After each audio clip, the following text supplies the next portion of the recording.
யாருன்னு எனக்கு தெரியும். ஆனா நான் யாருன்னு அவனுக்கு தெரியாது. அவன் யாருன்னு எனக்கு தெரியும். ஆனா நான் யாருன்னு அவனுக்கு தெரியாது. அதனால சண்டைக்கு வரானா பார்க்கலாம். சண்டைக்கு பார்க்கலாம். டேய் எடையடா இந்த எடையை என்ன பார்க்கற மாதிரி பாறா. இந்த மணியை நீங்க சேர்ந்தா உங்க வேலையை முடிக்கவே வந்திருக்கோம்.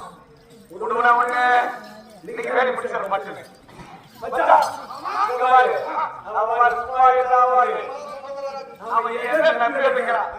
அந்த முடியாது. அந்த கொடியாது. தின்ற சோடியாது. இதெல்லாம் கேட்டு வச்சோம். சூடு சோனியோட சண்டைக்கு வரும்.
நீ நான் மட்டும் சொல்லுவாங்கன்னா எனக்கு தெரியாதா?